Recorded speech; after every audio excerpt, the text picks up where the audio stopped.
Shasta County leaders are raising their concerns over Prop 50. We'll give you the details. Plus, Glenn Medical Center shuts its doors. We show you the impact it may have on those who relied on the services there. And tonight we have video of the intense moments leading up to the Marysville officer shooting, the death of that officer in the spring, and the suspected drug dealer who died. Covering Northern California. You're watching Action News Now. Coverage you can count on. With the special election just over a month away, the Shasta County Board of Supervisors made a decision to declare their opposition to the measure of Prop 50. Action News Now reporter Jesse Angelo is live in Reading with more on the board's decision. That's right, Alan. The Board of Supervisors voted unanimously this morning to officially oppose Prop 50. They now joined several other California counties in their opposition to the measure that would redistrict the state, potentially swapping up to 5 congressional seats to Democrats that are currently held by Republicans. Board Chair Kevin Cry says he thinks this is bad for rural California. I believe Prop 50 is the death of rural counties in Northern California if it passes, and I wanted to follow suit with Fresno County, and I believe probably many other counties across the state pushing back on this proposition. If passed, Shasta County would likely be one of the counties that would go blue. I did reach out to the Shasta County Democratic Party for a response to this vote, but have not yet received a response. Live in Reading, Jesse Angelo, Action News Now. I know you'll continue to work on that. Thanks, Jesse. We'll have more from Jesse tonight on Action News Now at 11. Glenn Medical Center, which began operation in 1950, will close its doors for good at 7 p.m. tonight. And that affects jobs of an estimated 150 healthcare workers. Action News Now reporter Jerry Olenin shows us also that it will affect those who've depended on the medical services there. Rosemary Walper is 89 years old and has lived across the street from Glenn Medical Center for 55 years. Tonight, a hospital she relies on is closing its doors. It's going to be hard when somebody at my age has a heart attack or stroke. The closure comes after the hospital lost its critical access designation. A new federal calculation found it's just 2.5 miles too close to Colusa Medical Center to qualify. As we've gone through the months of advocacy to save the hospital, we've just hit roadblock after roadblock and closed door after closed door. Patients who depended on Glenn Medical Center now face longer drives for care. Taking the time to go to Chico isn't as effective for me helping them at home than just bringing them here. For Rosemary and many others, the loss feels both sad and frightening. So that's going to be really hard on us. In Willows, Jerry Olenin, Action News Now. Lauren, still the administrator, saw that the story said that the rural hospitals like this one are essential. However, given the funding and number of hoops that need to be jumped through, she says starting a new one in Glenn County would be kind of a Hail Mary. We are still looking into the impacts that the so-called Big Beautiful Bill passage may have on local rural hospitals. Earlier this month, we told you how 6 hospitals in our region could be at risk of closing, at least at risk because of the bill. Biggs Gridley, St. Elizabeth in Red Bluff, Trinity Hospital, Oroville Hospital, Modoc Medical Center, and Fairchild Medical.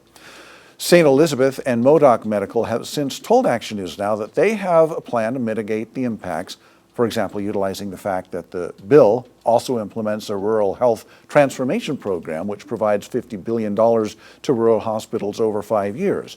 Modoc Medical says it also has several revenue streams outside of federal funding. Now a live look from the Alert California camera, the Flea Mountain camera, looking at the ridge in Butte County. And Chief Meteorologist Howie Gordon joins us now. Still, like we keep seeing this, we've been seeing it since yesterday, Howie, but it's still kind of a little strange to see what it looks like outside right now.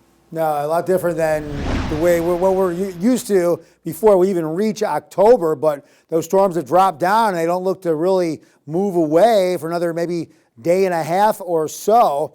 But here's what we have for our active radar. So the green is generally the lightest of the rain for the most part. In some of the higher elevations, we do have some heavier bands in the yellow, the orange, and the red. And again, Magalia and then higher elevations, you're seeing heavier rain. But we can expect more of the same pretty much till maybe Thursday when we completely dry off, which maybe even some lingering showers for Thursday morning. Temperatures, though, again, 10 to 15 degrees below average for this time of year. Right now, temperatures struggling to be around 70 at this hour. Okay, here's what we have. Little bit on the breezy side. I'm tracking a few 25-mile-per-hour wind gusts, but we're very much on the moisture side, high relative humidity levels. And then here's what we have for tomorrow. Still high moisture levels, winds probably even weaker, and temperatures about the same. So I'm going to go with low for significant fire risk potential, but we will dry off and warm up, Alan. We'll talk all about it in a few minutes. Thanks, Howie.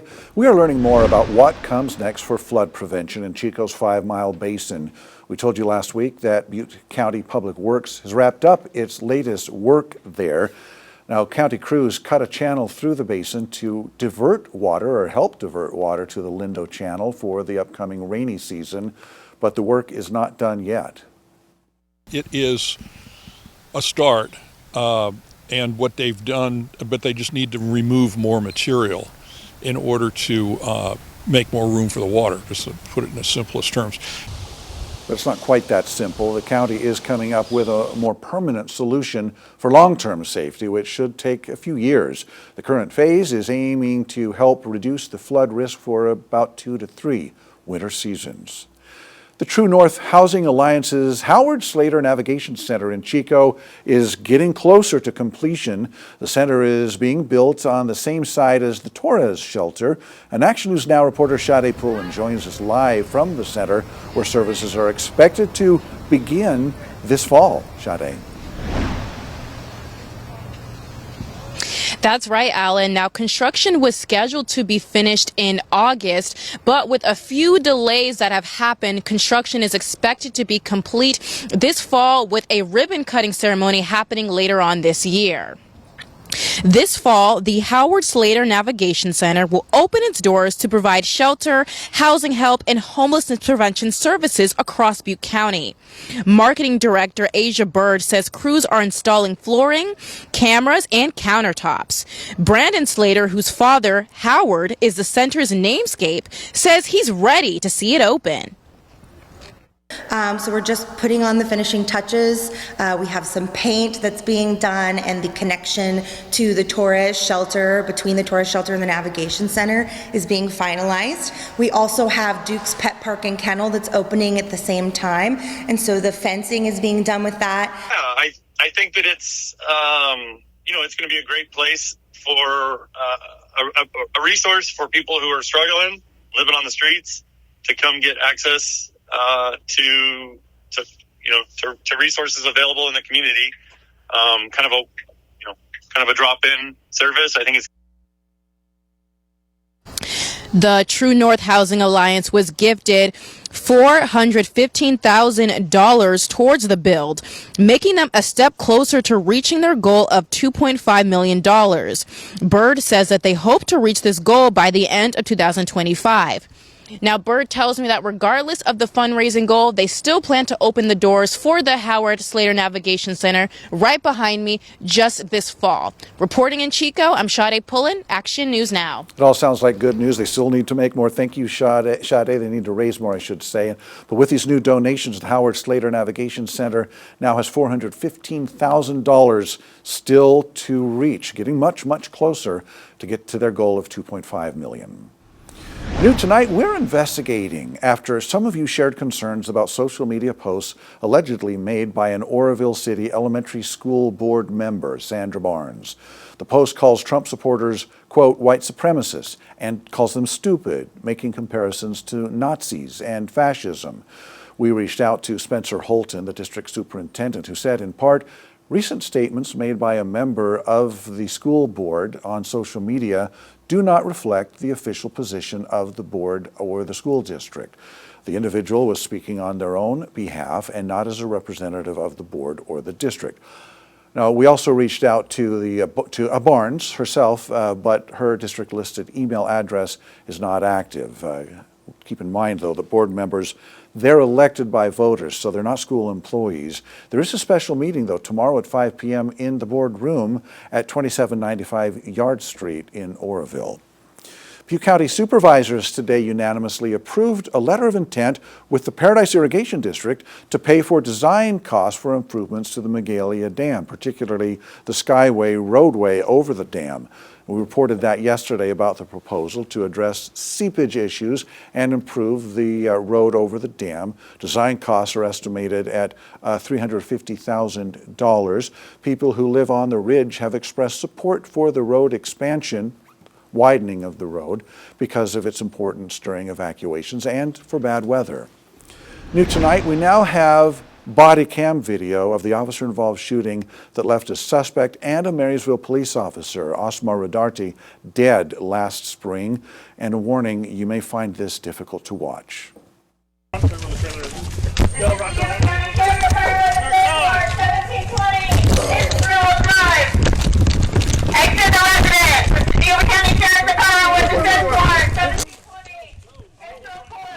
We obtained this video from the Yuba County Sheriff's Office showing Officer Rodarte and other officers' body cameras. It shows officers arriving at the home in Olivehurst of the suspected drug dealer, Rick David Oliver, when the confrontation happened back on March 26th. The 8-person team entered the home just before 8 a.m. Rodarte's initial role was to cover an officer with a large ballistic shield, but once cover was no longer needed, he switched to arm himself with a rifle. After Rodarte was shot, 2 officers were they shot and killed the suspect. Now, District Attorney Clint Curtis said both officers were justified and were acting in self-defense.